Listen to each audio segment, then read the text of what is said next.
Street gospel, light of the temple. Source swing, killer live from the ghetto. The hood messenger, let them know hell's close. Black burial, the devil in a black cloak. Yo, welcome to the Street Gospel Podcast. I'm your host, Dave One, and this is episode number... Yo, Cam, what episode is this? 76. Episode number 76. Wow. Yo, listen, if you checked out episode 75, Jesse Hogan from the Lexit movement. I mean, Jesse has an amazing story, man. This is a guy that grew up in the neighborhood, went to prison, got shot, and he made it all the way to the White House. I mean, the guy is a great guy, great testimony, great speaker. Check out episode number 75. Great guy, Jesse Hogan. But today, we got somebody that I've been working on for a minute. It's been a minute. It's been a little bit, man. And we like to play a little bit of music for the intro here. Ooh, is this my intro? This is your intro. Wow.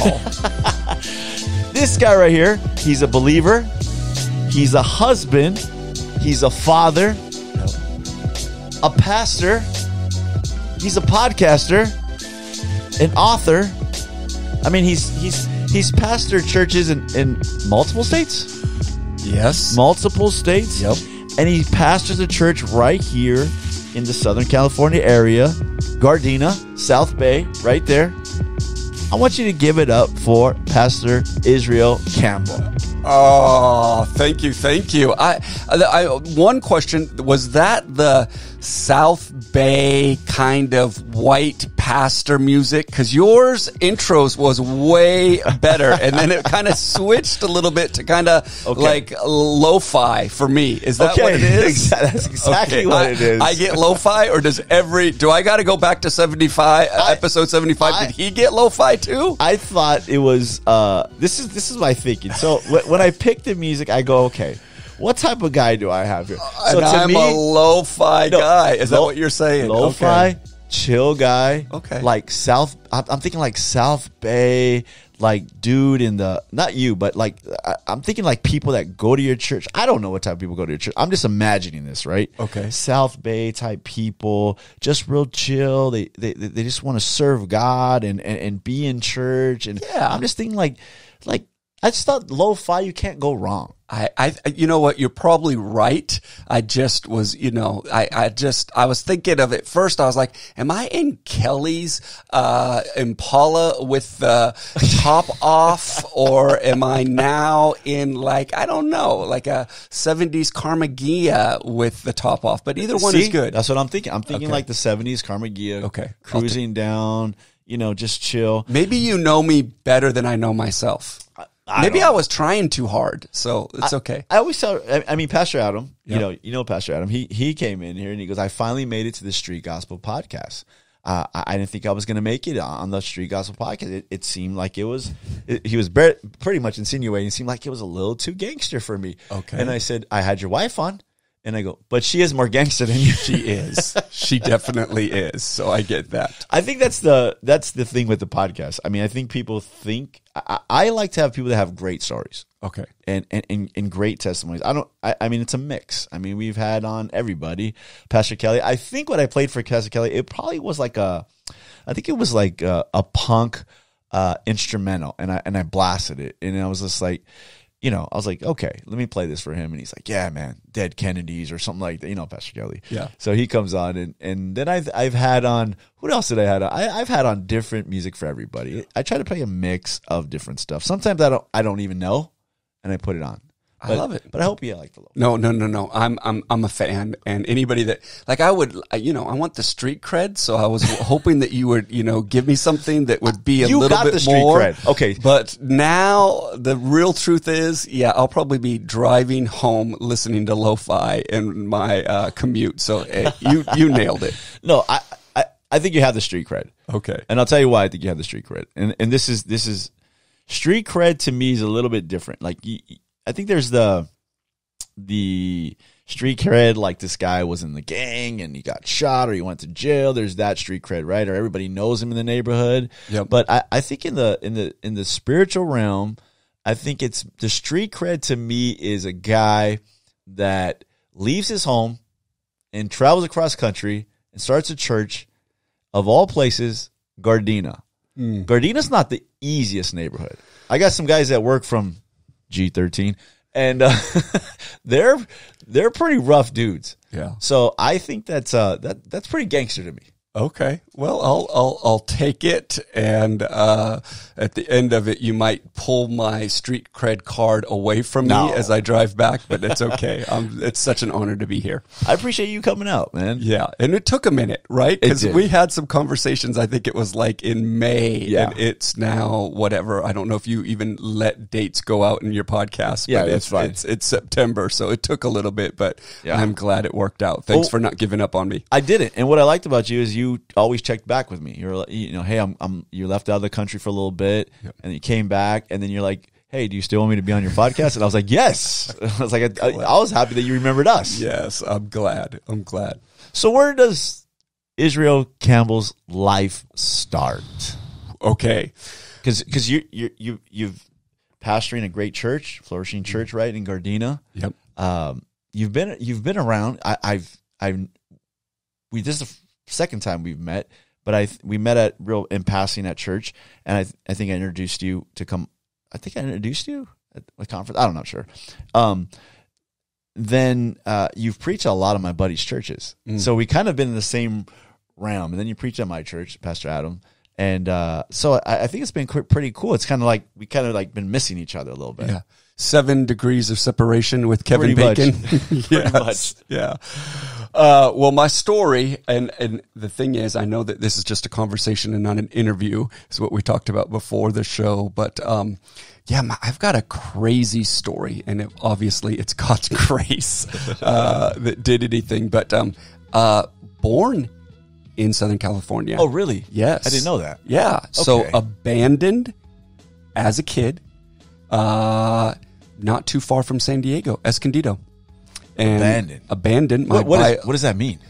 So, my biological mom, biological dad, both were doing drugs, had me, and my mom, in fact, to even go even a little bit in that, when I was born, I went through heroin withdrawals as a baby at the hospital because my biological mom was shooting up.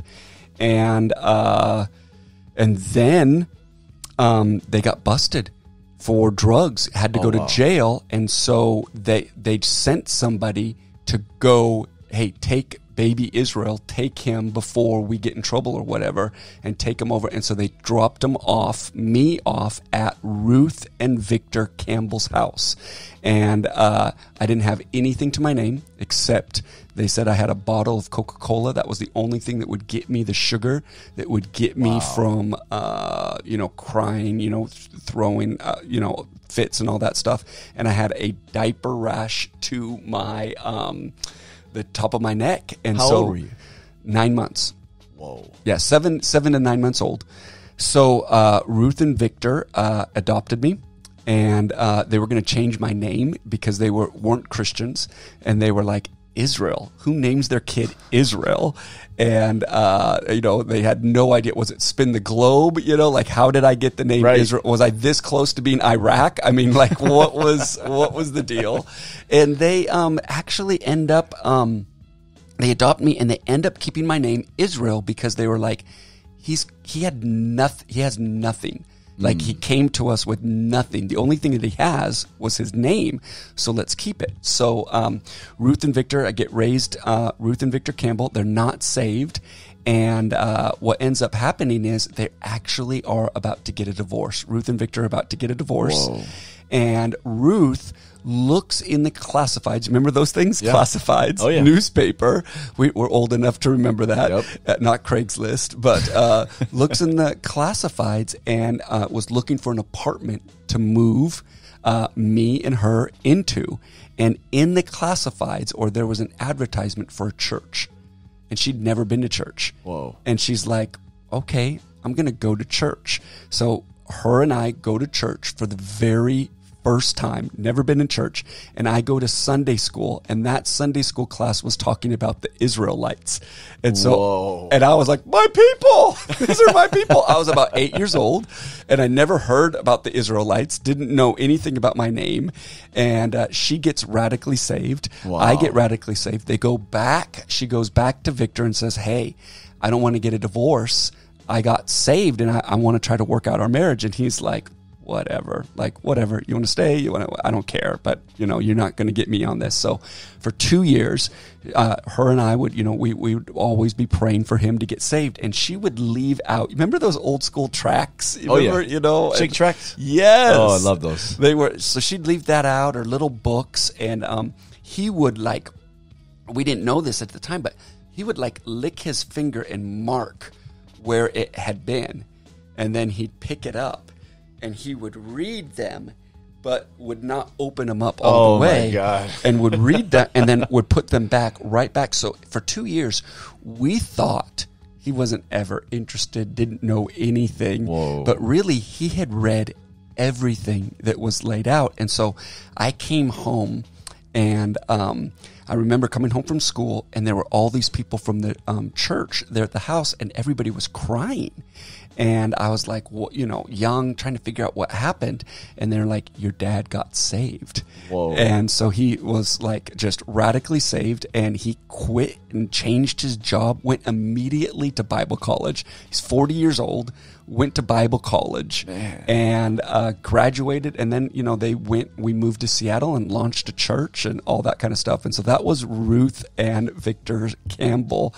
And that's kind of my start. And so, and there's a bunch of other stories that then led us, through all of that kind of stuff, then led us back to LA. So it ties in with that. So this is like a modern day Moses type of story. Like you get not abandoned, but you get abandoned, but Moses didn't get abandoned, but he got pushed down the river there. Yeah. Gets found by somebody, and they actually, initially think maybe not the best people to get me. Sure. And they turn out to be the best thing for your life. The best thing of the best thing. And just, being a part of that journey of faith, all together. And then, so it's pretty good.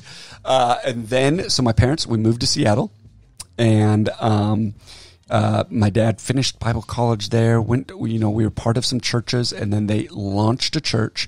And when I was 16, so I call them mom and dad. So I call, in the beginning, right, I said Ruth and Victor, but they're mom and dad. Yeah. And I think that's a big shout out to anybody that is, you don't have to be the biological parents. Right. They were my parents. And so 16 years old, my dad, who was the pastor of the church, was my best friend, was my coach, football. Just model guy, just amazing hungry people. for God. Yeah, great people. It was the day before his 50th birthday. So April 12th, 1988. And his brother took him, they went on the Stillaguamish River, and they went kayaking. Now, it was the day before his 50th birthday, and for his 50th birthday, my mom had scheduled this entire surprise party. So we had his mom and dad, family coming from everywhere. The church knew about it. It was going to be a surprise party for the 50th birthday. Well, it's the day before. His brother asks him to go kayaking in the Stillaguamish River, which is north of Seattle. And because of the weather, it's still the water's cold. Well, the kayak capsizes, and they found that my dad had gotten out of the water, and they found his shoes, he took off his shoes, and then they found toe prints that looked like he dove back in the water, probably for my uncle. But then they couldn't find him. And so that afternoon, We had the church phone was also at our house. I don't know if you ever had any kind of like side business or church thing.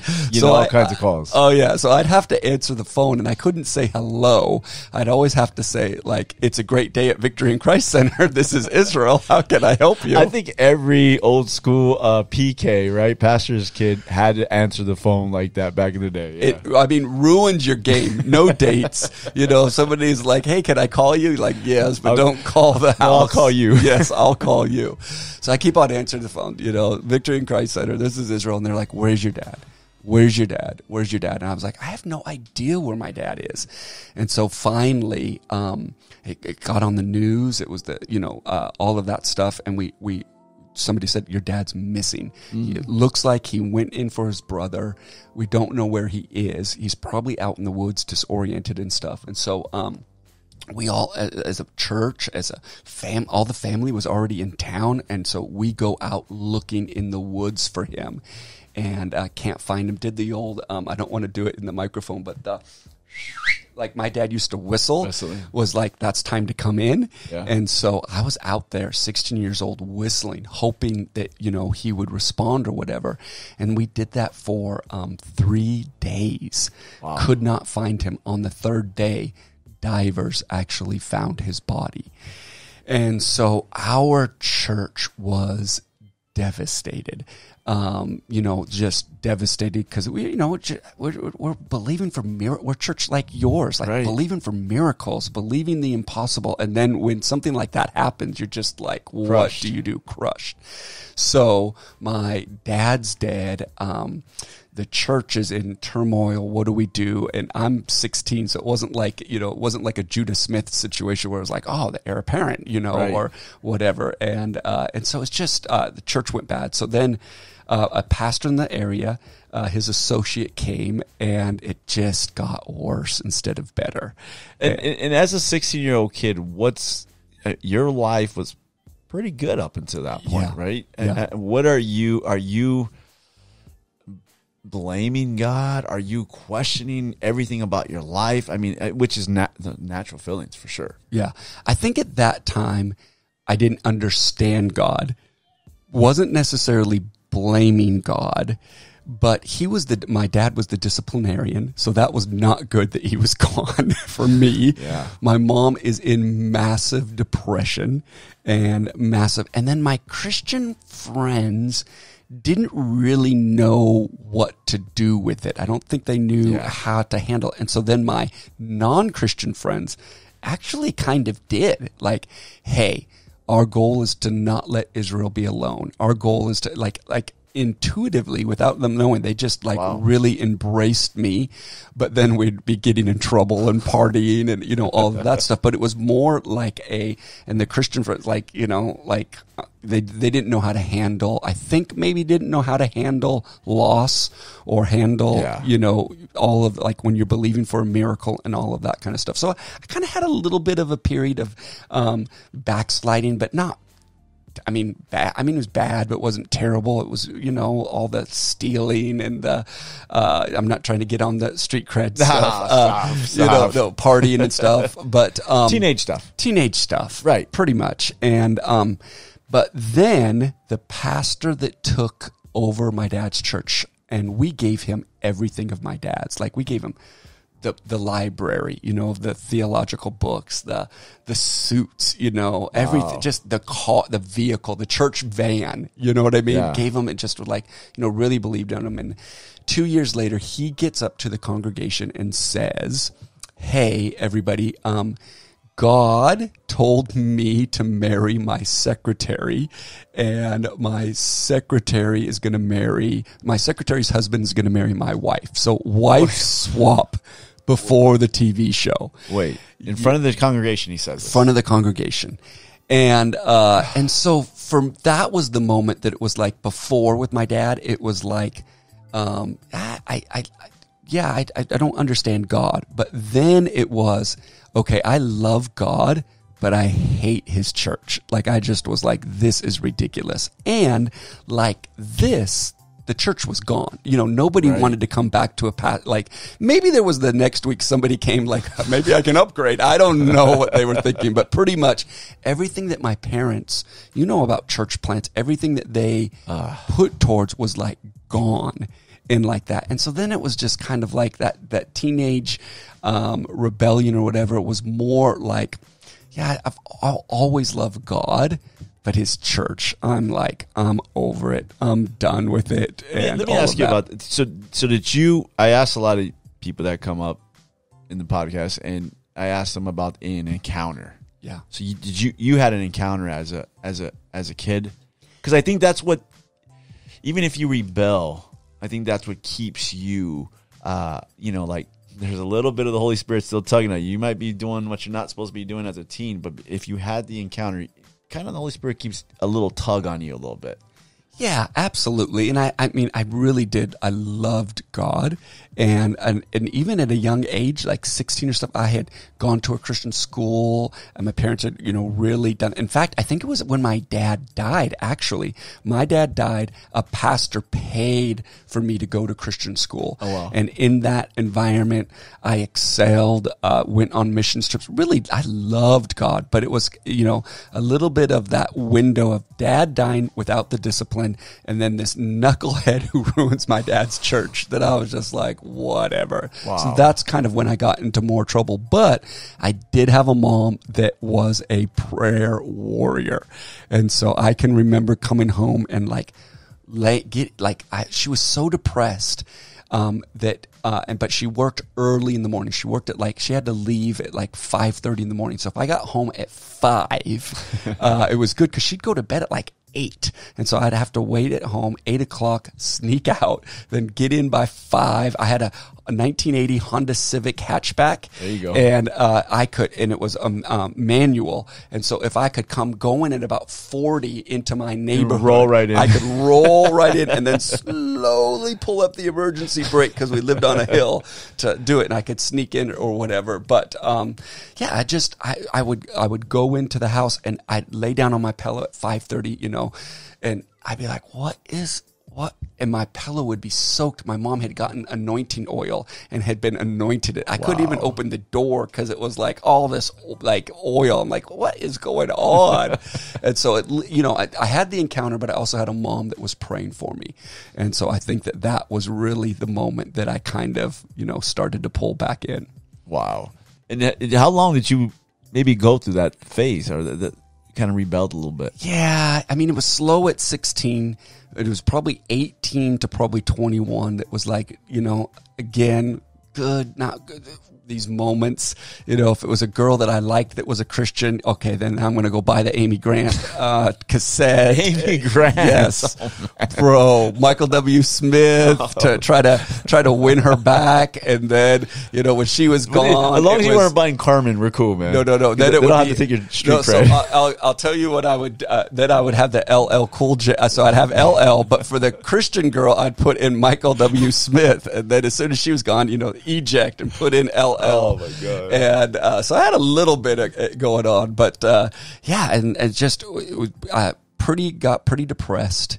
Got kind of kicked out of school. Nothing was really going great, and I had a guy that I'd known, and he invited me to church, and I was like, "What do you mean you're inviting me to church?" He's like, "Man, I just see your life, and I want to invite you to church." And I'm like, "I know more about Jesus than you do. What do you mean?" And he's like, "Yeah, but man, you're suicidal. You're all these things." And I'm like, "What?" And so I did. I went to church, and sat in the back row. And it was one of those, just Holy Spirit moments. And from then on, there was nothing else. I recommitted my life, got back on track, and it was never went back to that, never went back to the partying or the guys or anything. It was just that day. And I just, I was like, "God, I love you. I'll do whatever you want me to do. Except pastor, I'll do anything." And of course you should never say that, right? Yeah. I should have said, "God, I'll do anything, but I will not be Tom Brady," or I will not play in the NFL. But of course, then, that happens. And the next thing I know, I was going to Bible college, and that's where I met Rachel and all that kind of stuff. But yeah, just Holy Spirit, prayers. And also I went to a church where nobody knew me. And I think that was really important for me because of, some people knew me from my dad's church. And so I just went to a place where nobody knew me, and it was really what I needed. I tell people that sometimes, like younger people that grew up in the church and they're struggling, and they get to that 18, 21, 22 age, and they're trying to break away from, the church kid, and they're not a kid no more. They're an adult, and it's hard for them to break through, and it's hard for people in the church to see them as an adult now, right? And this happened to me and my wife. So we grew up in the church. We got married in the church, and then we're there, and it's still, David and Melissa teenagers or whatever. And then we're like, no, and we left for like 5 years, went to a friend of ours, his dad's church. And that was the best thing for us, because when we ended up coming back to that church, and but now we're like 27, we have 2 kids, and now we're not that. But I always tell people, sometimes before you get bitter, or before you get in church, later for church, I'm just tired of it, find another church and establish your own self, not what your parents had established in that church or anything else. I'm trying to find that somewhere else. I'm not saying it can't work, but I'm saying sometimes when they get frustrated, like, it's better just to go somewhere else and then still be saved, but build your own foundation. I 1000% agree, because I wouldn't have made it in the church that then my mom, and elders and stuff were going into, and it was a great church. Yeah, they had the best intentions. Totally. Yeah. And she was really my mom was kind of sad for a little bit, but I think every parent, when you start seeing your kid do well spiritually and, all the other things that then begin to happen, then she was like, oh no, I'm so glad you did that. And then I also, as a pastor today and as a parent, one of our kids does not go to our church. She's 20, and she's part of a college that has the church, and I love it for her. And then my other daughter, she's the youth pastor, so she's at the church. But I love, we're no, if you're doing well, that's all we care about. And to be like or whatever, kingdom is big. Right. And then you just don't know how they come back. What's the boomerang? And then, and then way more important, I want them to have their own personal relationship, not through their parents, not, that. So if that works for you, then I agree with you 1,000%. I think that's amazing. Did you have a hard time once you came back, with any bitter feelings or about the church, or were you sometimes suspect? I grew up in the church, so sometimes you're a little, me and my wife always laugh because it's like you have this sixth sense about people and church. Ooh. And you read people a little bit, and sometimes it got very judgmental, and you would oh, they're not going to stay saved, or you build this thing. But did you ever have, because of everything you went through, everything you've seen, was it a little hard for you to kind of start over and start new and start with a clean slate? Yeah. So my story is, you heard my story. Rachel had a kind of similar but different, you know what I mean? That's what how we connected, my wife Rachel and I. Like, oh my gosh, our stories of what the church hurt, you know what I mean? The things that could have. But it was almost like a grace, I think, came upon us, where it was like when we finally said, okay, God, if you want me to be in lead church or help, we'll do it. No conditions, but the only, I think, condition it was in our mind is but it's got to be different because of exactly what you said. So instead of being, hurt by it, it's okay, how could we lead this different? Or what are the dreams? What did we see that we're no way, never going to do? And what are the things that we are drawn to that could be, you know what I mean? And so I think that really helped us. And I don't think, and then I think a lot of the things, I remember being in Bible college and God really working on forgiveness. Yeah. And so the guy that took over for my dad's church, I think I was a little bitter about that. what a knucklehead. Yeah. And so I can remember the Holy Spirit like, hey, you need to forgive him. And I don't know if the process of forgiveness, like the first time you're like, you know, you start praying for him. The process of forgiveness. I love that you say the process, because that first time I think I prayed and I was like, God, don't, you know, I know you love them, so don't give them a lot of leprosy, just a little leprosy. You know, I mean, that's total Bible college prayers. But then, you know, the process, and then like, you know, I don't know, 3-4 weeks, maybe 6-8 weeks later, I'm like, God, you are the God of a million chances. I'm so glad you gave me a chance. Give him a chance, you know. And it started kind of praying for him. And by that time, I think I was youth pastoring, had this massive event that was, you know, those Halloween, you know, harvest night things. Yeah. So we had it for thousands of people, and I was the youth pastor, so it was my event. Had it. Guess who shows up to my church, my event? Was the guy that had like pretty much destroyed my dad's church. Whoa. But I had gone through that process. And so when I saw him, I'd like yelled his name, Dennis. And he turns and looks, and you could tell like he had not seen me in these probably, you know, maybe 5, 6, 7 years. And then like, you know, just maybe the shame or the what is Israel going to do? Right. And so I just ran up to him and like I honestly in me gave him the biggest hug and was like, man, it is so good to see you and your family.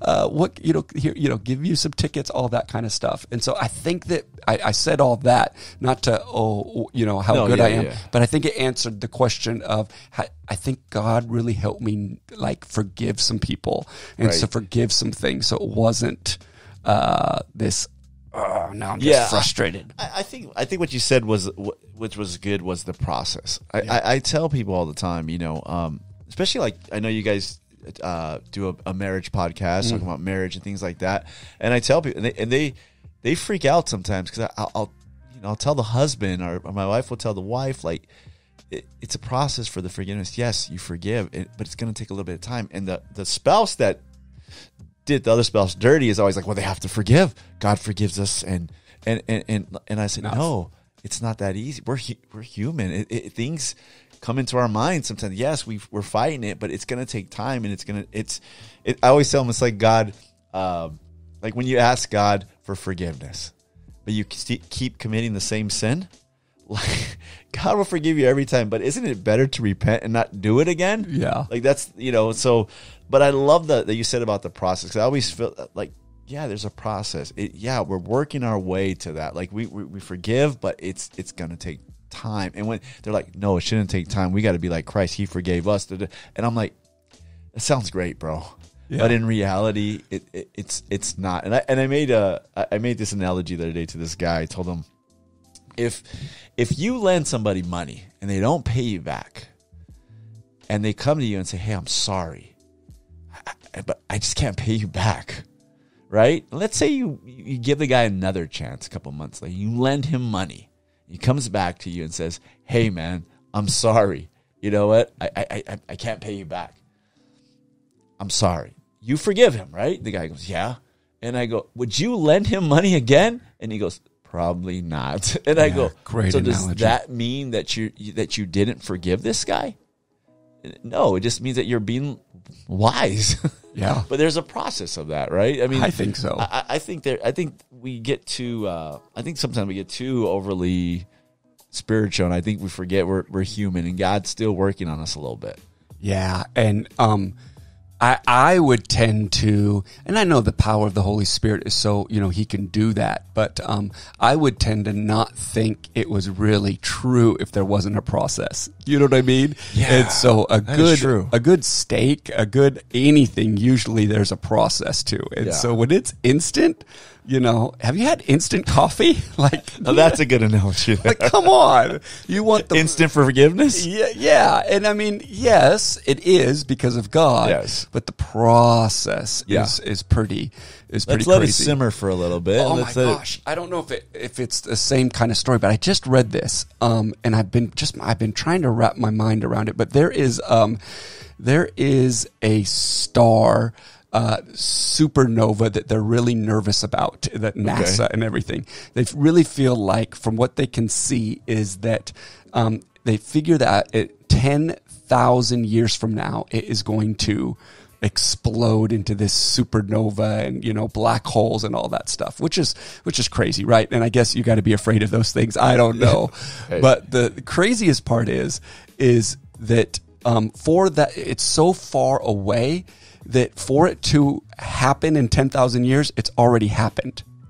And so it's like it's already happened.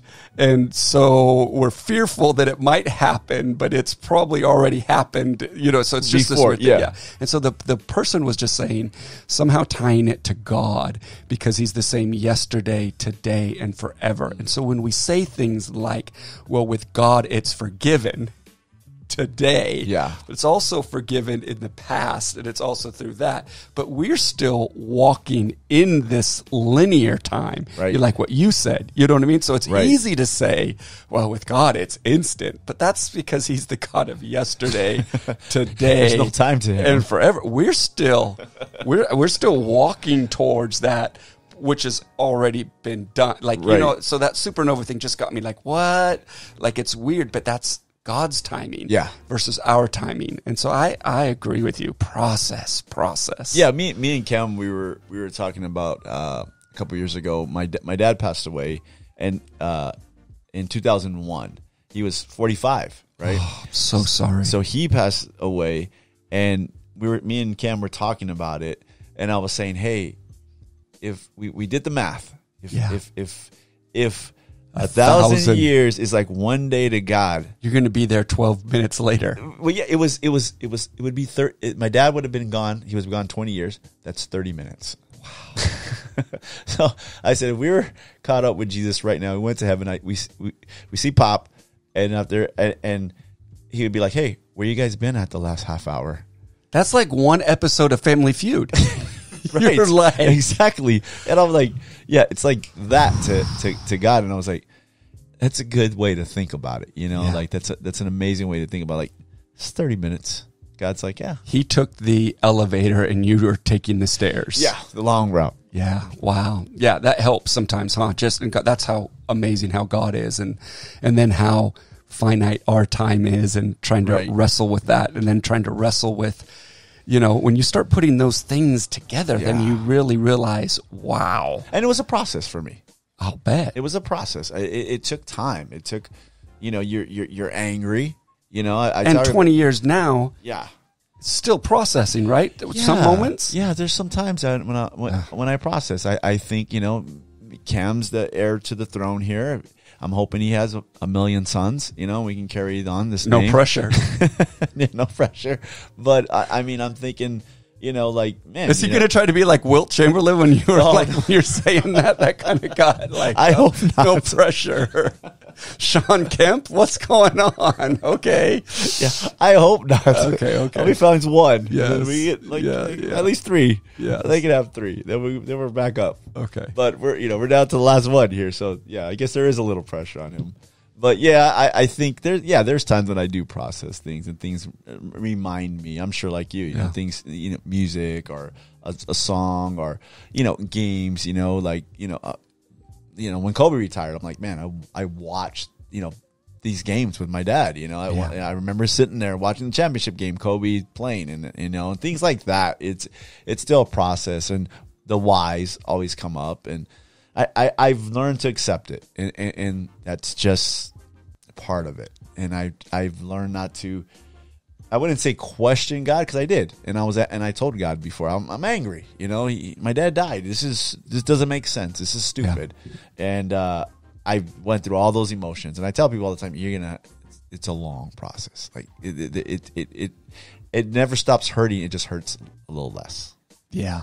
I think Mother Teresa was quoted as, with some of those things, like, when we get to heaven, God has a lot of explaining to do. Yeah. And I think that's just helped me sometimes, is like, I don't know the answer. And then if you try, you can hurt yourself trying to figure out why. Oh, yeah. You know, there's all these, like, you know, all those kind of things. And so sometimes not knowing is a little bit easier. Like, I don't know. When I get to heaven, I do have enough faith to know that somehow he'll know why, and it'll be a lot better than what I thought, you know. Yeah, so way it does better, sting. right? Yeah. But I think that's so true. So those moments, like, you know, some of these times when you have certain guests on and stuff like that, or it's the best show, or something cool happens with your son, it's like, man, I wish my dad was there to enjoy that. And so that's difficult. Yeah, even when I had Pastor Kelly on, he told me this great story of my dad I've never heard. Wow. You know, and he was just like, and he just broke this whole story down, and I was just like, dude, thank you. How special is that? Thanks for sharing that. And that touched my heart, man. It was an amazing thing. So, yeah, I've learned to accept, like, okay, it's okay to say I don't know. Yeah. And then the other things that I think on those situations, like for me, is I lost my dad at an early age. You did too. But now, like, you know, I get to be a dad. Yeah. And I'm going to make up for it, you know. And so the walks that I missed, the talks that I missed, that I'm going to make sure. So this morning, it was crazy. I knew, you know, I'm about an hour. So I'd done the, how long is it going to take me to get there? And then I subtracted 15 minutes because I know how fast I drive. And, it was plated. And I was driving back, from the gym, and I saw that there was a old car show. So I woke up my son, Silas. I was like, hey man, I think it could be closing pretty quick. I'm going to be gone, so I won't be able to do it later. Let's go look at these old cars. Nice. So I snuck 5 minutes, you know, woke him up, snuck 5 minutes to go look at that. But that was, I missed that from my dad, but I got to do it with my son. Right. And which doesn't necessarily take away all the pain, but it is a way to kind of project or to make that pain bearable is by what you do, like with, you know, look at you guys, what you're doing. So it's kind of cool. It's a great consolation prize. There you go. I mean, it's probably the best, you know, to be able to say, okay, I can do this with him. I can spend time with him. I can have fun things with him. I can share with him. Yeah. You know, and I think that's part of, like, what you said earlier, how you could have been a bitter person, or you could have blamed the church for everything, but you kind of take the negatives. I mean, that's life, right? You take the negative things and you turn them into, like, how can I make this a positive thing? I mean, I would assume everything you went through as a kid makes you a good pastor. Yeah. Oh man, isn't that the truth? Yeah, right. I think it can. What is it? Bitter or better? Yeah. Bitter or better. And you're able to identify with people and really connect. And when they come to you and say, well, I came to your church, I got burned at this church. And you're like, yeah, I know what that is.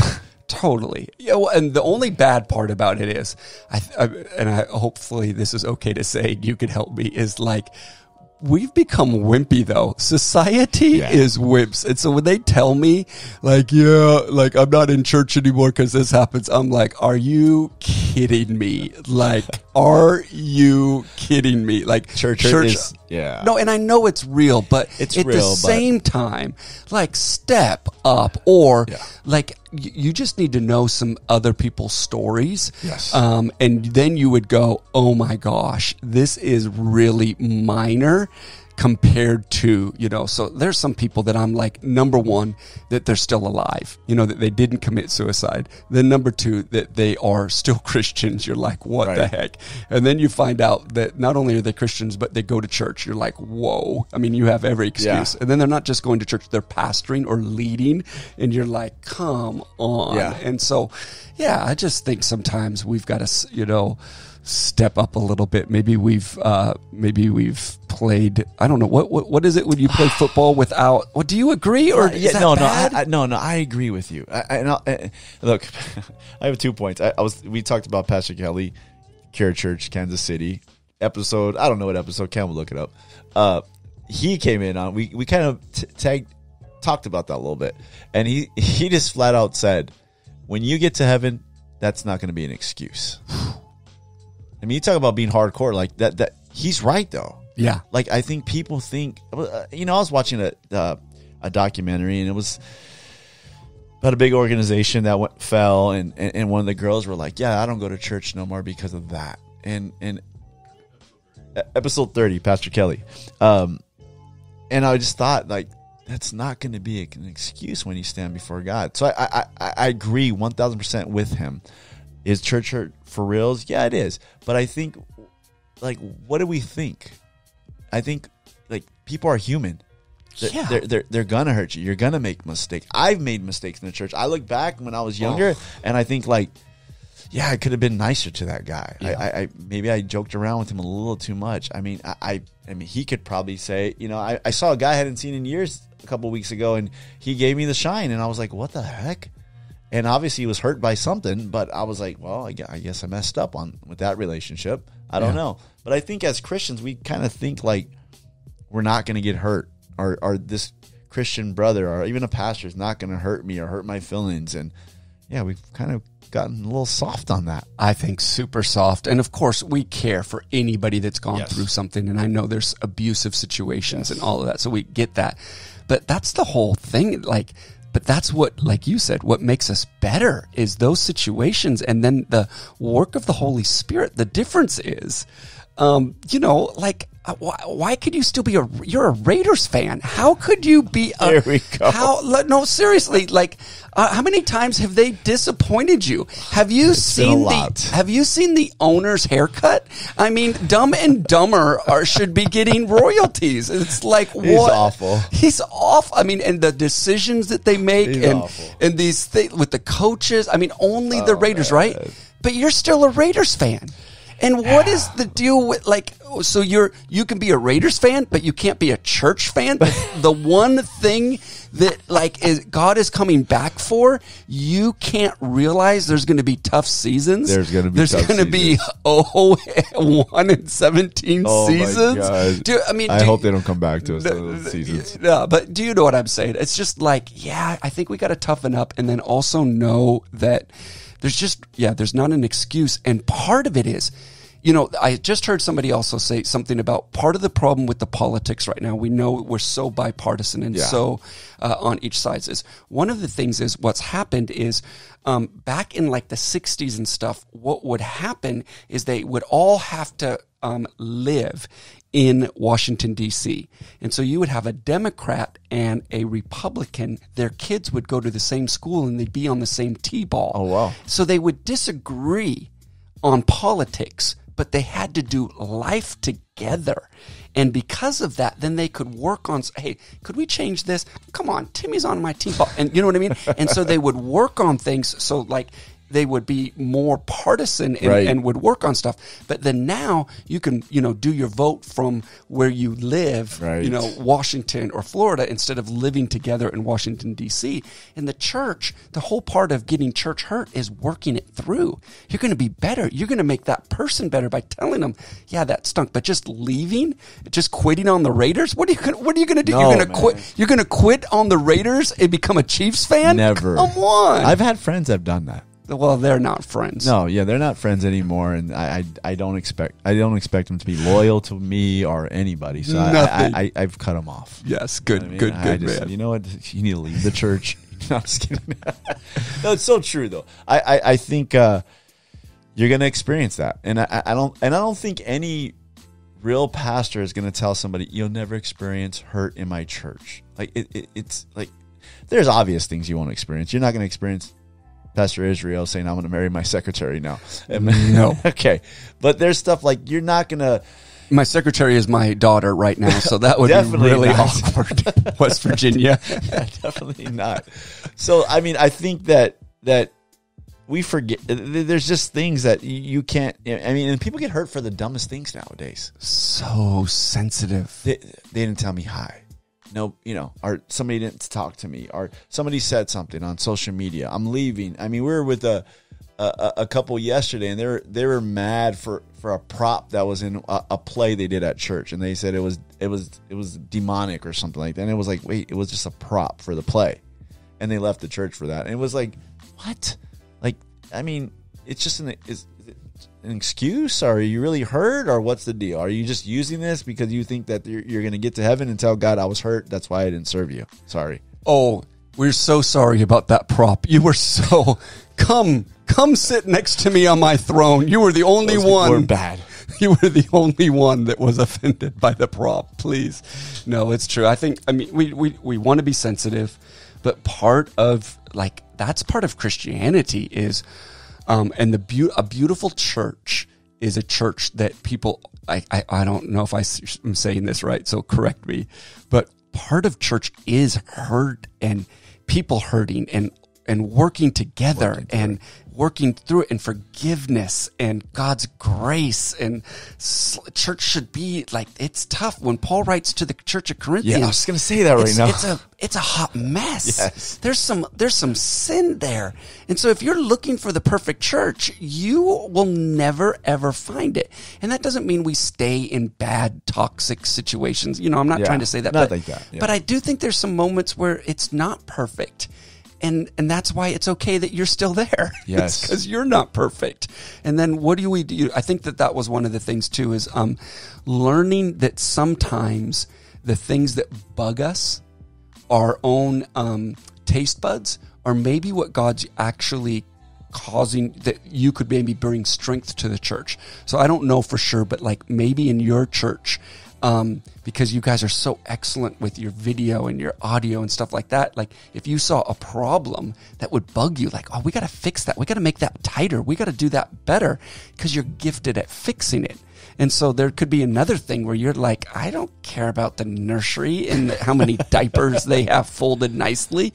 Maybe that's not what you're gifted at, but somebody would be. So sometimes the things that frustrate us should actually be, oh, God's created me to help fix this. Right. But what we do is we just get frustrated and leave, and you were actually the one that could have been the conduit to bring change or transformation. So I think we've got so many people that aren't in the church. Well, they did this to me, they did this to me, or they didn't say hi to me. Then why weren't you on the greeting team? Right. Did you say hi? Yeah. Right. Yeah. Your frustration should be your motivation. There, you articulated it so much better. Right? I think if you're frustrated at it, if you see a problem, if you see something that's not happening, then fix it. So your frustration should be your motivation. You can use that. Go ahead. Boom. I'm sold. Use that tomorrow. First point. First point. Like I've always said, because that's what pastors always say. One man said, like I always said. Yeah. First time you give him the quote, I give you the shout out. Second time, somebody once said, and then the third time, like I've always said. That's funny, man. Frustration turns into your motivation. Yeah. It's true. It should. So somebody that is like upset at church because they didn't greet them, it's probably because they're called to hospitality and create an atmosphere of warmth. Right. And so, it hurt you. So be the person that fixes it, changes it. You know how it feels. So you should fix it. Yes. You don't like the prop? Isn't that the story of our lives as believers? I think it is. The redemption, right? Right. We go through these trials. We go through things. Why? Why am I going through this, God? And then we turn around. I mean, you don't know how many young men I've helped that their fathers have died. Yeah. Like, and they come to me like, Dave, I'm struggling. What the enemy meant for harm. Right. God still has an ability to turn it to good. And I'm not saying I like to be called to do that ministry, but it's the great consolation prize, right? It's a Powerful. great thing that I can say, okay, I can take this hurt and I can use it for good. You know what I mean? Let me use this for good. I think powerful. I think that's the power of us as believers. Like, man, you can take the bad things and turn them around and speak into other people's life for good. Yeah, and I just think we were talking before the show, some of the guys that you run into that say, I've been listening to your podcast. Yeah. And you're like, I wouldn't even, or, people you didn't even know. I think that those are the ones where Jesus says, I'm called to the lost sheep. So it wasn't the religious people. And so we've got a group of people that are out there that have maybe been hurt by church, been wounded or whatever. But I think that that's our harvest. You know what I mean? And they're going to come back. And it's like, they're not just going to come back. I think they're going to come back and be the greeters. I think they're going to come back and be, those things that change that and start getting motivated to do those things. And it's going to be a revival. And I don't know about you, but like God can just we talked about what God's timing and our timing. Yeah. It could be a process, but the way that he brings restitution and just how he just does things can be like this. Yeah. And while we go through the process. I wanted to let you know that this podcast is brought to you by Elevate Ministries. Elevate Ministries is an authentic, passionate, and innovative church in the heart of Orange County, California. They strive to make their services welcoming and encouraging by intentionally engaging you in all senses to stimulate a spiritual hunger. If you're looking for a great church that's on a mission to change the world one person at a time, I encourage you to check them out. at www.elevateministries.com and on Instagram at Elevate Ministries. I think that's awesome. Let me ask you this. Why pastor? Oof. I got two questions. Why pastor? And people have a really weird concept of what pastoring is, especially in the world. They think, hey, Pastor Israel's living a great life off money from the church. Oh, yeah. You know, it's so easy. It's so great.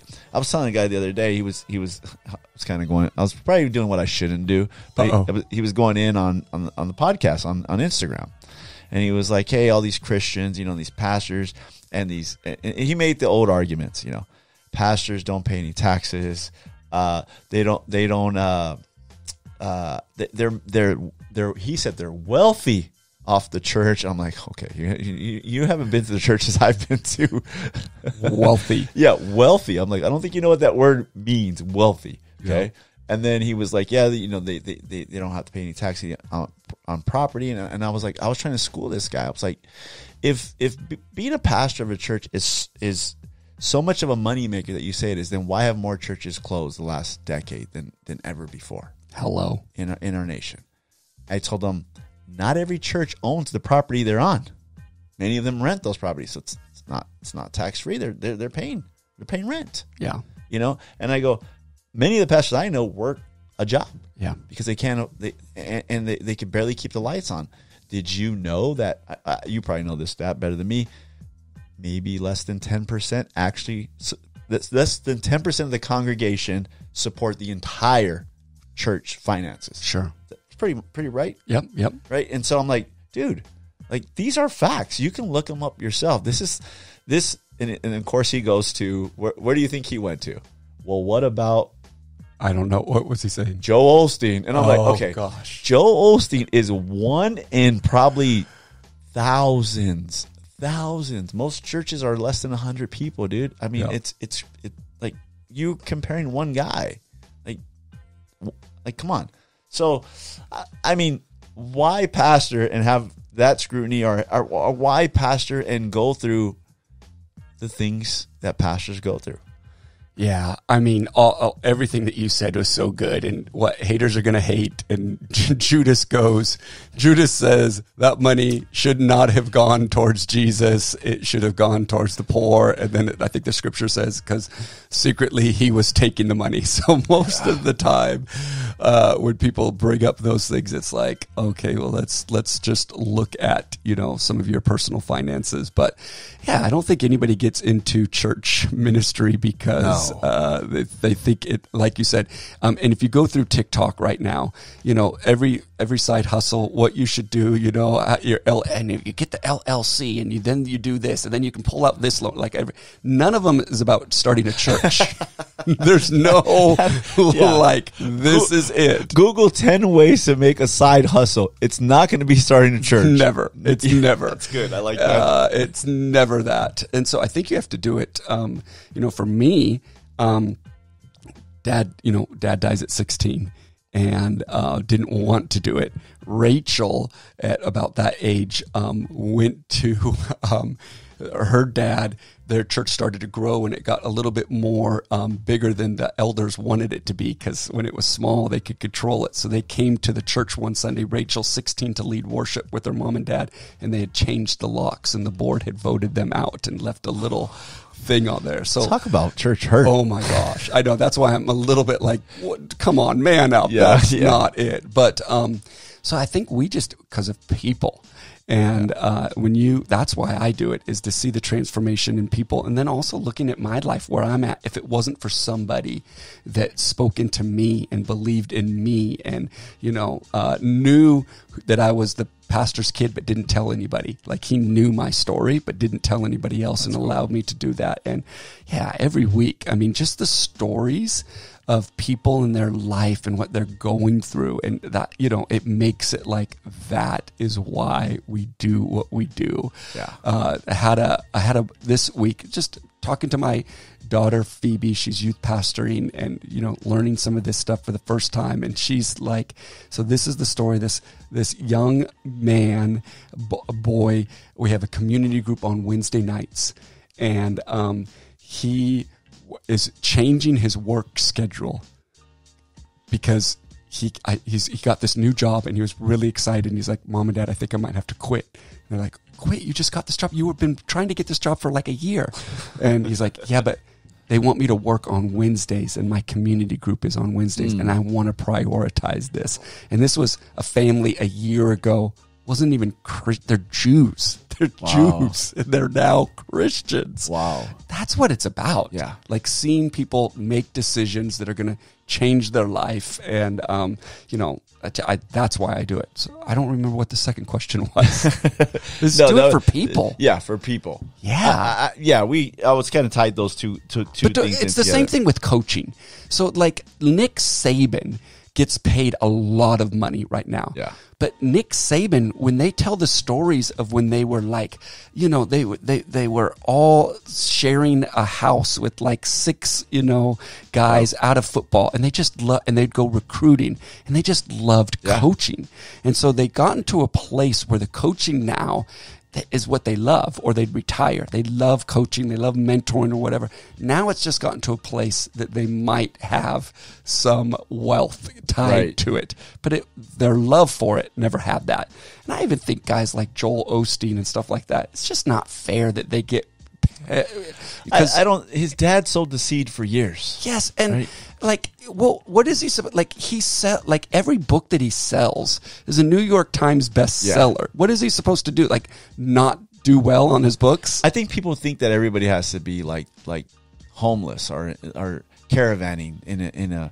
Every pastor has to be like this poor guy that eats rice every day and travels in a busted up U-Haul or something like that, and sets up a tent, and he's just living like John the Baptist with honey and locusts in his beard. And I don't know. I know maybe I'm a little biased because my wife, her dad was a pastor, and he was a working guy. He worked at McDonnell Douglas and pastored in Pomona. McDonnell Douglas is in the South Bay, right down there in El Segundo. Yeah, and working there, coming home, driving all the way home in Pomona and pastoring. I remember them having Christmases when we were dating, and I'll be like, where's your tree? We don't have money. Yeah. I had Jay Gothier, he was a friend of mine here, and he's like, he's a millionaire now, and he helped his dad's church, and he said, I just got tired of seeing my dad struggling. We had nothing. Everything that we had was charged because every cent we had went back into the church. Yeah. And I'm like, you have to be crazy or really love God and what you do and people to take on that life. It's not what everybody thinks, and especially not now. People don't go to church anymore, and people definitely don't give or have money to give. So I think to actually want to serve is like commendable and really like, you really have to have the heart.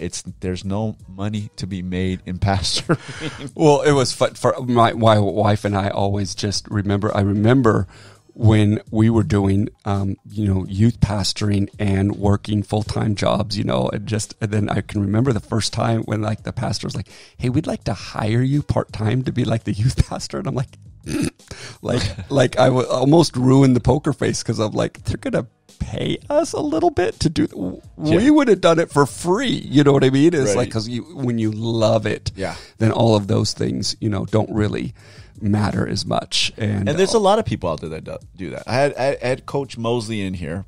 He had a Netflix documentary, and they were getting paid nothing. What's the show, Cam? Coach Mosley? I can't forget. I forgot. Anyways, Last Chance University. Yeah. So he's the basketball coach for East LA College. So in the first season, he's like, we barely make it, me and my wife, because it's a community college. Yeah. He's not getting paid. And they're like, why are you coaching here, coach? Like, you're a great coach. So I love it here. Yeah. I love helping these kids. And he was getting, Division I players that screwed up, maybe got in trouble, and then their last chance was going to East LA College and playing for Coach Mosley. And he's like, I love these guys that come in here. I want to help them. I want to help change their life. I want to give them a chance. And I'm like, dude, like, you're getting paid nothing. Well, the show blew up. Coach, I think they took care of Coach Mosley, but his assistant coaches moved on. Yeah, got their head coaching jobs at other universities. They paid the dues. I mean, to me, it was like they did it for the love for years. He's our age. He's not a young guy, but he finally got paid. Yeah, and it's not a lot of money, but it's enough to take care of his family. I mean, but all those years you do it for the love.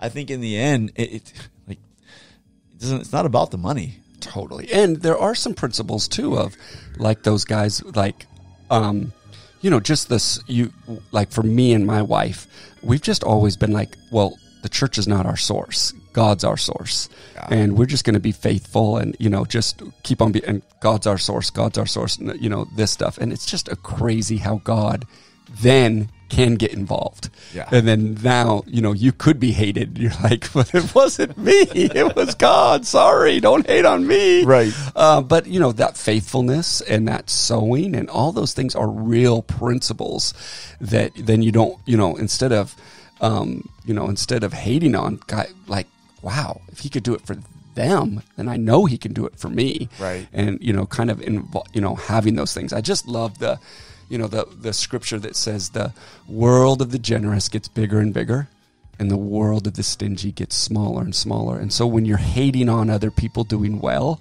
you're just enclosing your own world. And when you celebrate with somebody else, it's like, wow. Yeah. Man, I love that you're having that opportunity, or God blessed you with that. I think we have a friend where I think a person in their church died and they gave them a lot, and so they were able to buy or build a house. And I think we have a mutual friend, and it's like, well, how could you just not celebrate that? Like, you know what I mean? So instead of hating on it, be like, oh my God, if you can do it for them, then come on, I'm right down the street. I think about that when I pray for things that other people would probably say, you're crazy for praying for that. I'm like, no, I know that guy. I know what happened for him. Like, why not? So celebrate. Yeah. Those things instead of hate. You know what I mean? Yeah. Like always, I just don't think that's the way I want to live. It's always, oh, those preacher or oh, this person. It's like, why would you live that way when you could be like, come on, God, if you could do it for them. And then the other thing is, I've never given to a church. I've never given to a person. I've never given to a pastor. I've always given to the kingdom. Yeah. Me too. And so I may tithe, I may give offerings, but it's always, God, this is yours. Right. It was never mine anyhow. And so if somebody does do something dumb with it, I got to be wise, but I don't have to, I trust God. It doesn't mean that my heart's not going to be, or my life's not going to be blessed. Exactly. Because I gave it with the right heart. Exactly. It's like when you give it to a homeless guy. Yes. And I tell people sometimes, it's $5, dude. I know you're going to go into the 7-Eleven right here. When as soon as I leave, you're not going to buy a hot dog and some nachos. So you're probably going to buy. But what if he does? A 40-ounce. Yeah. What if he does? Yeah. But what if that $5? I mean, if he buys it, it doesn't take away that I was generous with the guy. Well, and Jesus says at the end, they're all like, you fed me, you clothed me, all those, when did we feed you? When did we clothe you? Yeah. And it's like those things. And so, I just want to be generous in my love, generous in my time. That's why we pastors, just to love on people. And, yes, this generation is really why I pastor. I want to see them do better. Yeah. And fix it. What do you think about this generation? They're amazing. This is, some people they're nervous of this next generation, words maybe entitled or I don't know. I mean, they've been Karened by Karens. So like that could mess you up. Some Karens out there. Some Karens. But okay, this is the thing. This is what I say is, have you seen a skateboard guy out there doing the same trick over and over and over until he nails it? Yeah. And then puts it That's up why I don't on, skate. Yeah, but like that's an amazing trait that this generation has. They'll they'll do it until they get it right. Right. And then, or if they're playing Madden or whatever, they will figure out like the codes, and they'll figure out all those things. They'll get the cheat code and they'll dominate. I love when he figures out stuff for me here. Yeah. Like, can you just figure this out? Yes. Are you my daughter? So Can you just figure this out? They're brilliant. And then like, their humor, like, the TikToks, the different videos and stuff like that. It's like very clever, very quick, like, you know what I mean? And then that technology thing. So I think they're brilliant. I think that as brilliant as they are, man, they also have some pretty tough, don't you think? Like what they're being raised with is a little bit different. It is way different. School shootings, being fearful of going to school. School is like, what? All the different sexuality things that are just messed up. I think Europe is starting to, it's crazy because some of the agendas that they're pushing now, they're now having in Europe, because they kind of did that 10 years ago. Now they're starting to see why that doesn't work. Yeah. And, now they're starting to go, oh, that was dumb. And we're still like, oh, this is the way. Let's try it. Let's try it. But I think that all of that stuff is going to be difficult for them. Yeah. Yeah. I used to be like, this would make me sound old, because then you start saying, well, back in my day, right? It's very easy. Then when you start saying that, then you're in trouble. You want to take that right back, because you know what that means. You're old. Yeah. Right? So back in my day, we were doing this and doing that. I mean, there was a lot of things. He trips out. Me and Melissa got married 20 and 19. We were out of the living on our own. He's like, there's no way I can do that right now. There's no way. And I'm just like, okay, yeah, I understand. It was a different time. But so my thinking changed, because the Lord spoke to me, and he was like, you're complaining about the youth, but it was your fault for not showing them. Ooh. Ouch. And I said that I preached at our church on Father's Day, and I said, we complain about the youth. We say these things about the youth. Oh, back in my day, we did this. But in reality, we didn't show them. Yeah. We didn't show them. It was our fault. So grab a young guy.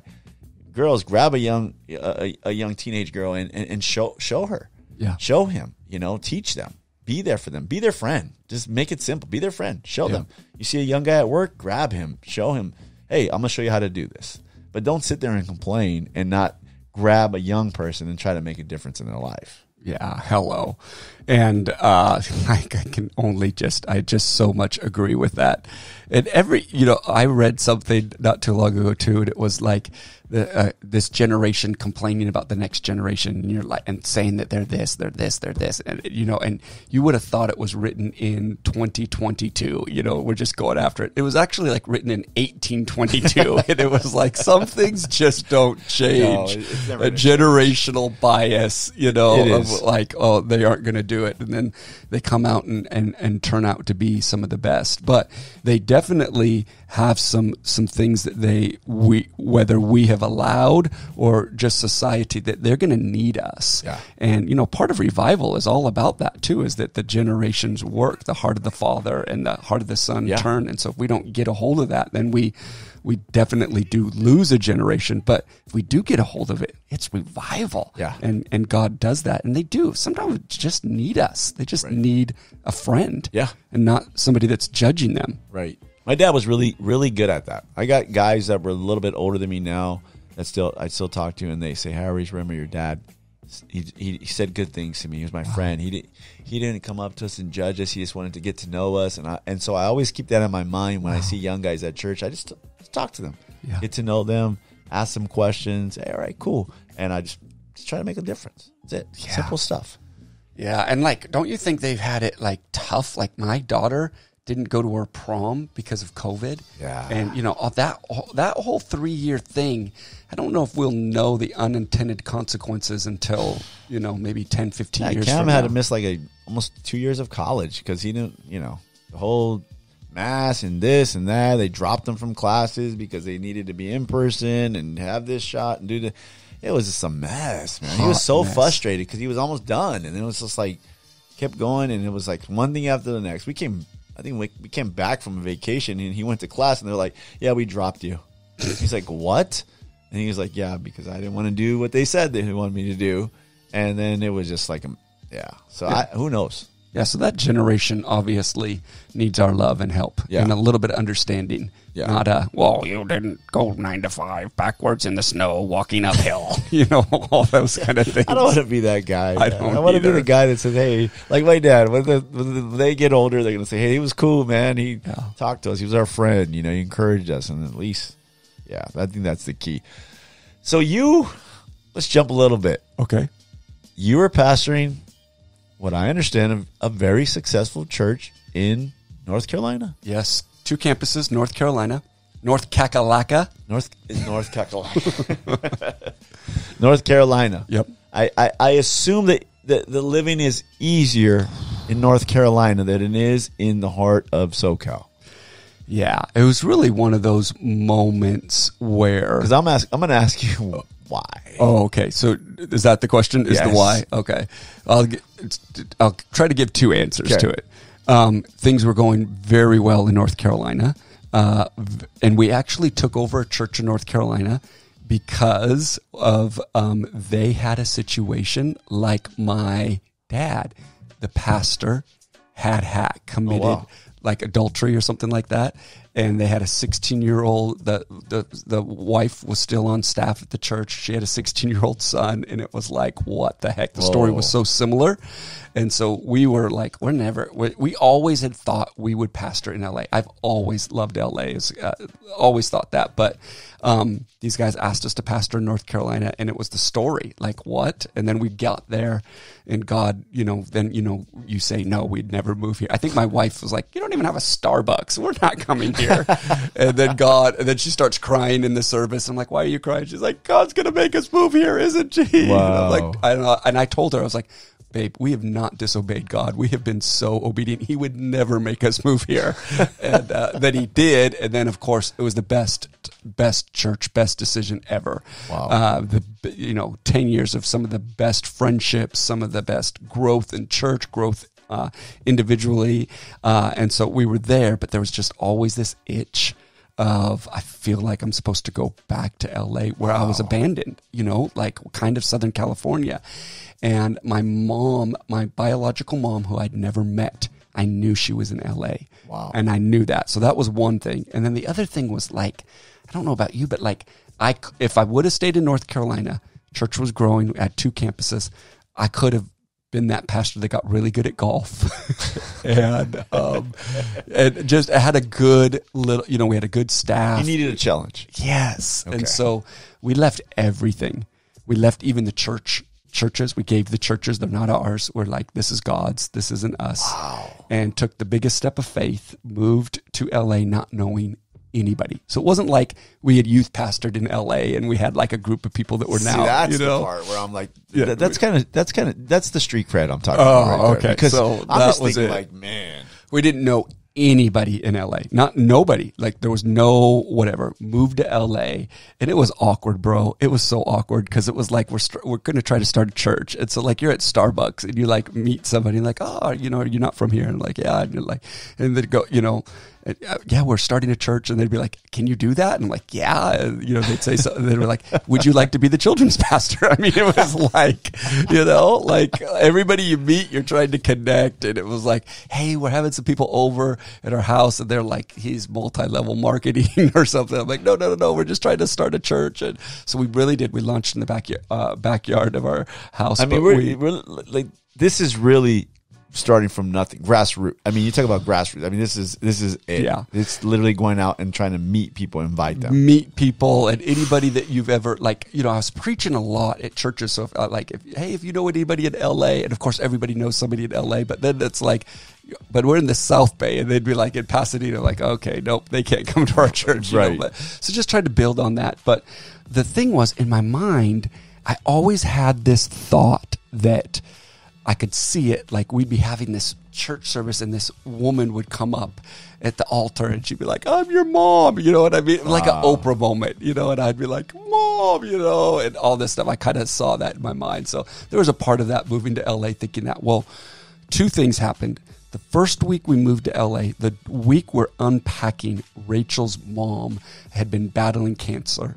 And we thought she had victory over it, and they called and said, "You better get up here right now. She's not going to make it." Oh, wow. And so her mom dies of cancer. The week we moved to LA, and Rachel lost her dad, her mom, 3 sisters, and her grandparents in a period of about 4 years. So it was just lost in the middle of moving to LA to try to plant a church. Was like that happened. And then I got this weird Facebook message, and it was from this last name Schwingdorf. And it was my biological mom's sister. And she says, "Hey, Israel, I'm your biological mom's sister. I be your aunt. And I've been following you guys, stalking you on Facebook for a while. And I'm really, really sad to say this, but your biological mom just died last week. And what's weird is we saw that you live in Redondo Beach, and that's where her body is at the morgue in Redondo Beach." Whoa. So we were like this close, but never connected, never did that. So we start talking or whatever, and my mom's sister, my aunt, I guess you would call it, says, "Is there any way, could you do her funeral? Because we don't know anybody church. We're not churched. We don't know anything about church. Could you do her funeral?" So the first service as a church planter that we had, we're trying to develop a team, get people to do, the first service that we had was my biological mom, who I've never met's funeral with her family. Whoa. And it's just crazy because like I start asking about her questions, if you do a funeral, you want to try to get stories from the family, and the family's like, I'm like trying to find something good. Like if you're a pastor and you ask somebody about their kid, their kid could have killed 50 people, but they would be like, but he read his Bible every day. They're always trying to say something like, he was so sweet. He was so sweet. So I'm asking my family, I'm like, I get to find out about her. I get to find out about her traits. And they're like, I'm like, tell me something good about her. Crickets. Wow. They couldn't, she had stole from them. She had just all this stuff. So they could, I do this. I'm praying. I don't know her. I'm all this stuff. And so I do this altar call about, I don't know about her salvation. I don't know any of that, but I would tell you, some of the things she did good is she let me get adopted and didn't fight that. She did, so by God's grace, I found some positive things like you were saying to say about it. At the end, I do an altar call. My entire family that I've never met, raises their hands, accept Jesus as Lord and all this. And then at the end, I meet this guy who comes up to me and he's like, "I'm your brother. Your mom, Whoa. Our mom, also had me 10 years later, and I was grown up in the foster home and all this kind of stuff." And so it was and then he's like I was 10, so I'm 10 years older, but because of his life, he looked 10 years older than me. So it was this 20-year gap of God's whatever. So that was the first service that we did. And so that's how we got to LA. And it's crazy, man, to think that God kind of just sealed that. It just completed that for you to start the church. You didn't get to meet her, but he's like, "Hey, I'm gonna reward you a little bit, and it's not gonna be what you think, but it's gonna be some closure here." Yeah, and you got closure, and it's how amazing is that your first service, and then her family gets saved, and then you meet a brother. Yeah. It's only God could tell that story. And that was how we started, and just been blessed ever since. And it's flourishing. Yeah. How did you come up with that name? Psalms 92 says the righteous shall flourish like a palm tree. And one of the interesting things, they had a hurricane, I think it was back in the 60s, in Galveston. And they had some scientists there, and they'd measured palm trees, and they'd measured the circumference and the height and all this stuff. And then they had this massive hurricane. Well, the scientists came out again, measured the palm trees and stuff, which, you've seen those videos where they come and they're just like, they bend, but they don't break. And, then what they realized is after they measured the palm trees, after the storm, they were actually thicker and they were actually taller than before the storm. And so that's my story. Like, abandoned as a kid. That's my story. Mom finally moved to LA, finally gonna, and she's dead, or Rachel finally here, we're gonna start this church, and all this, it's like all these things should break us. But yeah, they were bending, but by God's grace, we're actually flourish. And so the Bible says we shall flourish like a palm tree. And so I think some people have some stories that, like your story, your dad, you're a better dad to your son than, and it's like, it didn't break you. It might have bent you, but actually if we measured the circumference and measured the height, you've actually grown through that. So that's where we got the word flourishing. And it's a great word, right? Yeah. I think that's amazing. Yeah. That's great. How do you stay positive, man? This is the first time I heard your story. When you preached, you shared a couple little things, and I knew a couple little things about you because I asked around. But you always seem positive in your posts, in your life. When you came here, it's genuine happiness, genuine joy. I know it's from the Lord, but there has to be something that's ticking in you that's a little bit different than everybody. Because I didn't know about your wife Rachel losing all those people in her family. It's heavy to lose one person, but a whole entire family. It's rough. Your story, like, you can blame everything on like everybody does, right? Blame everything on your bad life and how you got brought up, and just point the fingers. And we see stories. You watch Intervention, and you wait for that part where they say, this is the reason why they're on drugs, right?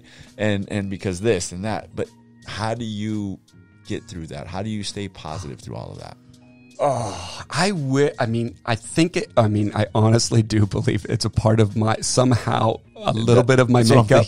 Yeah, because if you said, well, what do you do or whatever, I wouldn't be able to break it down because I am that way. I do know that I hate negativity, which can also sometimes be a fault, because it's like, well, no, we have to fix this, Israel. If it's a church thing, like, la, la, la, la, la, I don't want to hear it.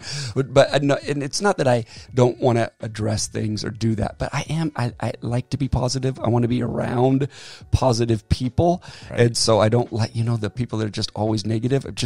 I would probably slowly X them out of my life. Would just be like, yeah, I don't want to surround myself with those kind of people. Kind of want to be that. So I think a little bit of it is natural. And then I think maybe my stories made me more positive, as like, but by the grace of God. Here. Yes. Yeah. So I've already won the lottery.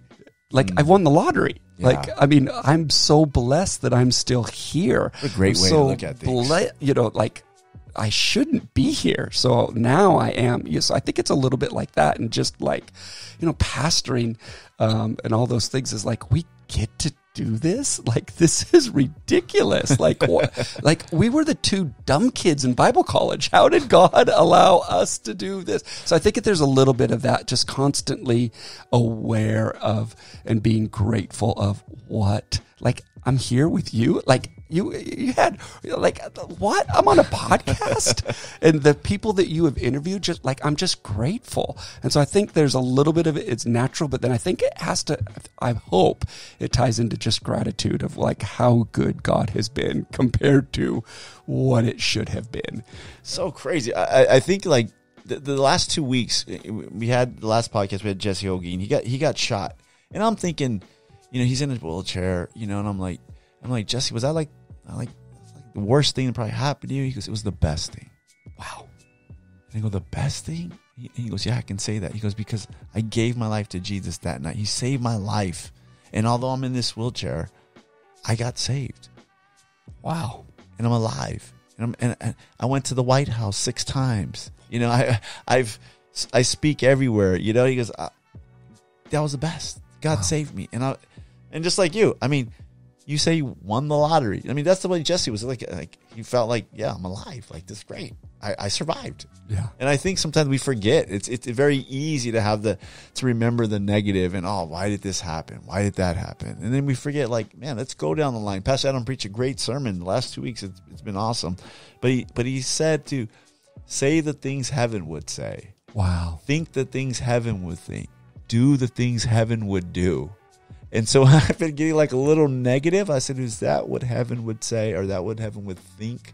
Like, no, what would heaven say? You know, we let's speak some positivity. And I don't think I think sometimes people get like that guru type stuff, right? And it's like, and that's not the true, that's not the true joy. That's kind of like tricking yourself into that. But I think when you really believe and say, no, this is what God promised. This is what he says in his word. This is what I'm going to do. I think that's when I was like, yeah, that's true. No, I am a big, I think my dad was just, the life and death are in the power of the tongue. So what you declare was something that we were raised with, like, and it was to the extreme. Like, we don't go to retreats. We only advance. There was a little bit of, old school on that. But I think that's always been like, what we say is so important. And I love what Pastor Adam is saying is that the word of heaven. And I just was reading, I think I'm preaching on it on Sunday, is just, God gives prophetic word to Jeremiah, and Jeremiah goes, I'm too young. And God says, don't say that. And so there is a biblical principle, whether a guru or whatever, God is like, what we say is very important. Yeah. So for consistently always negative or always then that's going to always be that way. And if we can, speak into those things, man, I'm blessed, and remembering it does change. Because in reality, how do you have faith without speaking faith? Yeah. Right? Like, I'm going to believe God. No, we're going to, this is going to happen. We're praying for that. That's going to happen. We're going to believe God. And it's not like a false faith. It's just like, hey, we got to believe. And if you don't say it, then it kind of just like, Jesus says, speak to that mountain, so there is power in what we say, and we have to declare God's word.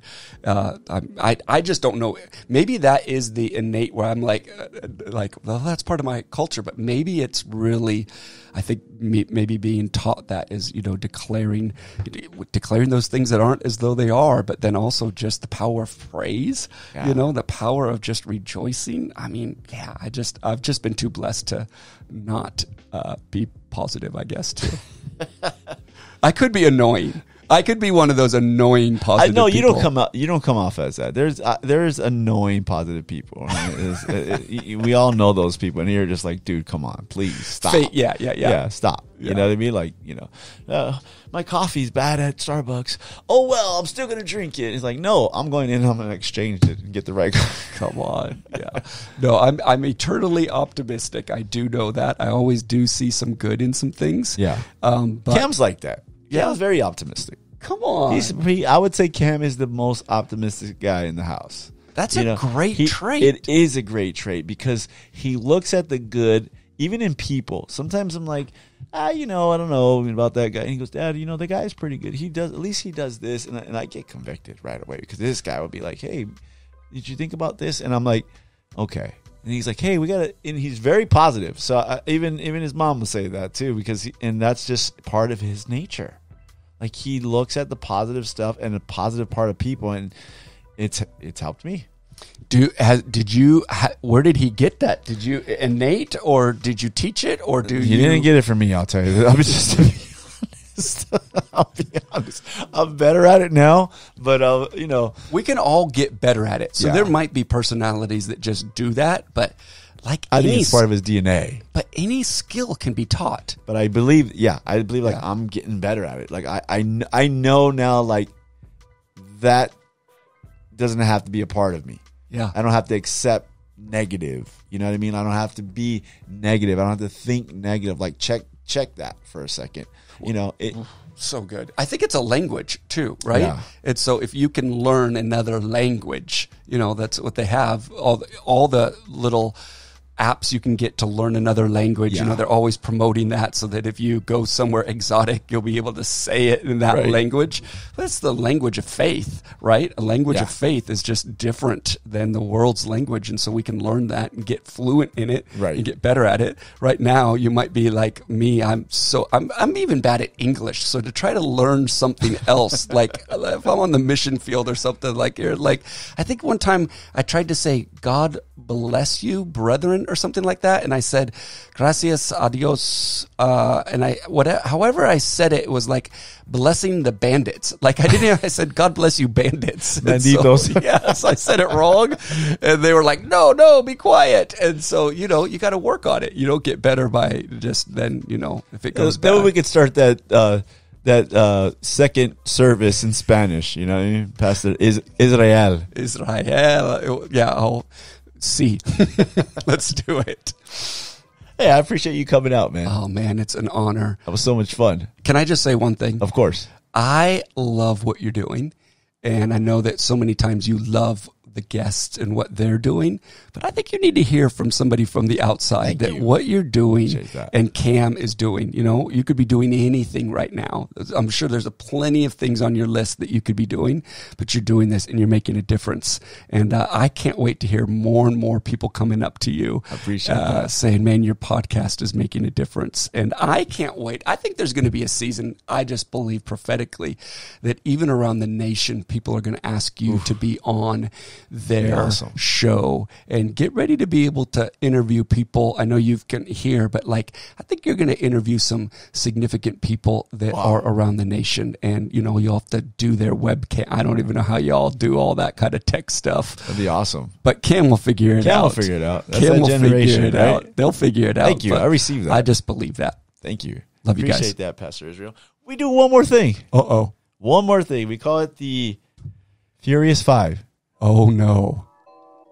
And we ask you 5 furious questions. Oh, okay. And weren't you supposed to send these to me or something like that? That's the reason why they're furious. Oh, I'm going to drink some water. I'm so nervous. Let me. All right. Question number 1, the Street Gospel Furious 5. Yes. Everyone goes to someone. But as a pastor, who do you go to? I've got a pastor. Really? Yeah.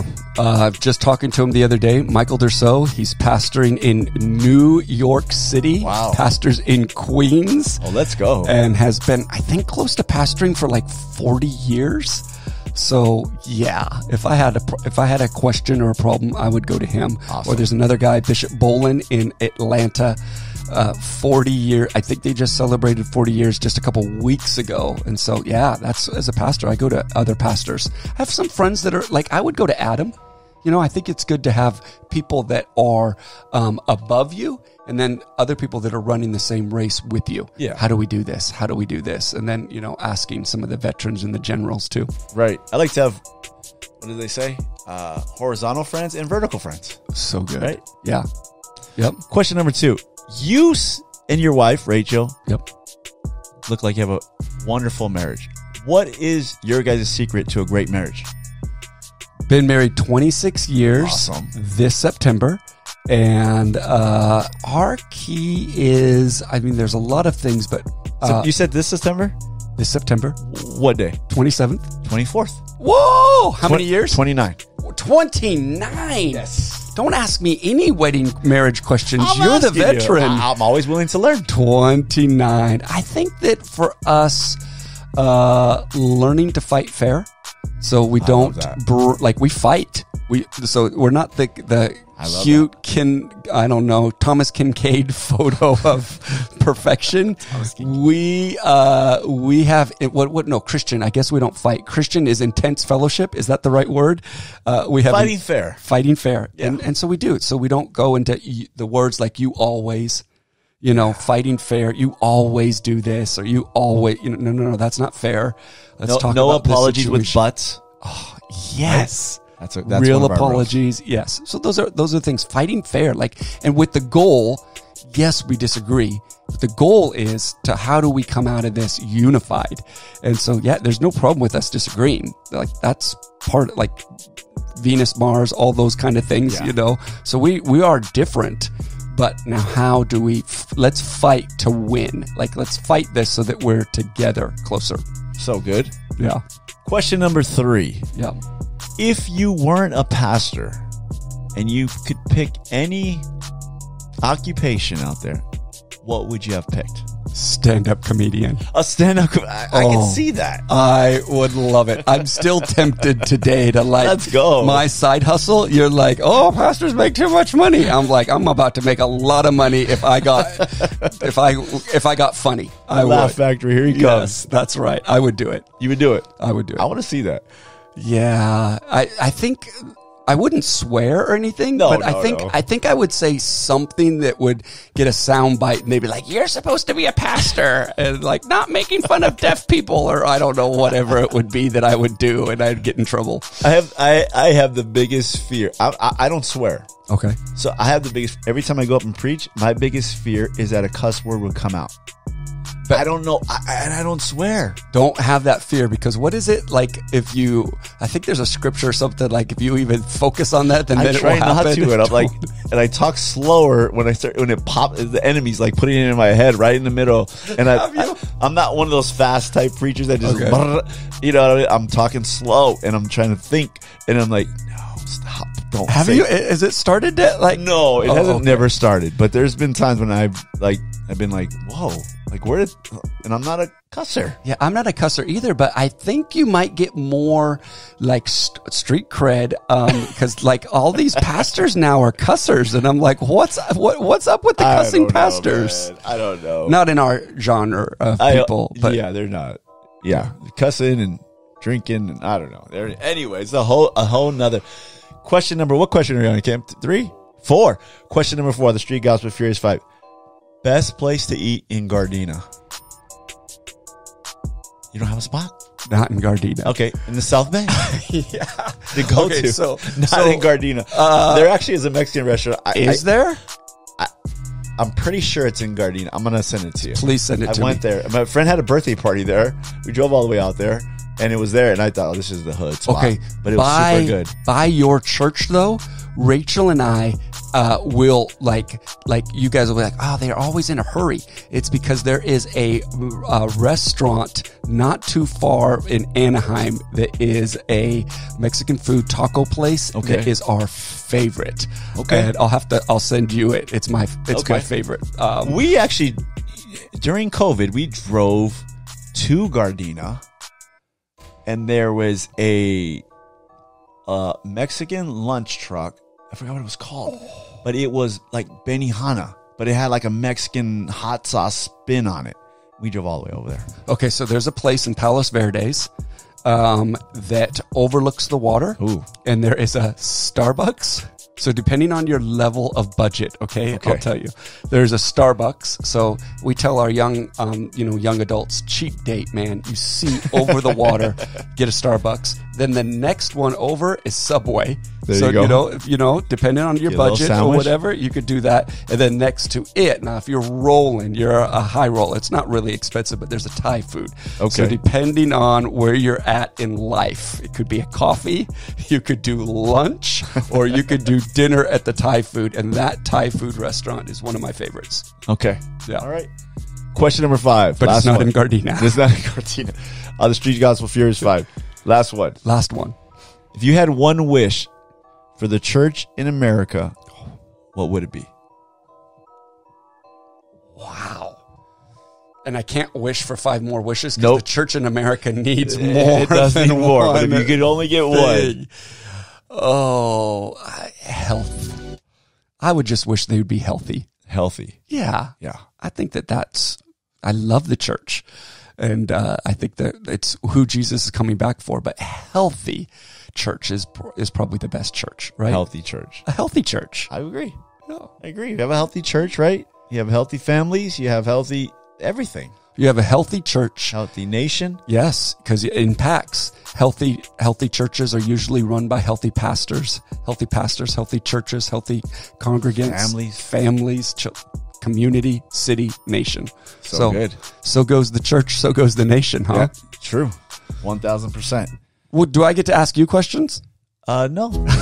You know what? It's funny that you say that. I had a guy on, hilarious, not a believer, but a great guy, Taco God. Okay. He goes around and he gives reviews of tacos at all these spots. Every spot in LA he's been.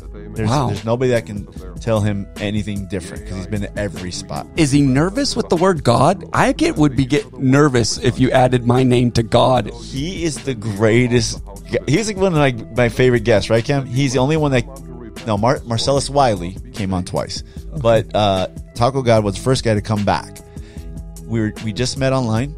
I love what he was doing. I thought he was funny. He is funny, and he came on, and we became great friends. Wow. Then I had him on again, and he's not a believer. He goes, I didn't think you were gonna have me on because the name Taco God. I go, I'm fine, dude. Okay. Ash Adam loves this guy. I mean, he's a great guy, but yeah. He goes and he's the only one that asked me questions. He goes, I got 5 questions for you. I'm going to do this Furious 5. And I said, okay. So I go ahead. And he did. Yeah. He's a great guy. One question. Yes. What if you were to give a book away to somebody besides the Bible, what book would you give? I would give... Because I saw your collection.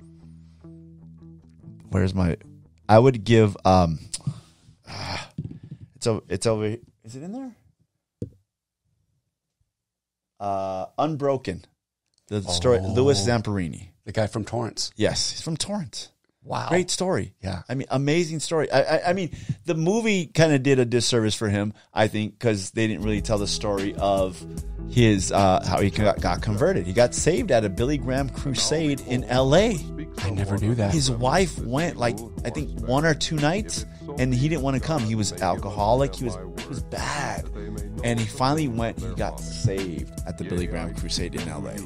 Wow. And I mean, that makes the story 40-something days in the middle of the ocean, World War II, shot down in a plane, prisoner of war for, I don't know, I think it was 2 years. I mean, became a believer, lived a great life right here. I mean, that he's one of my heroes. So I always tell everybody, believer, non-believer, read that book because that was, I used to be a big reader in high school.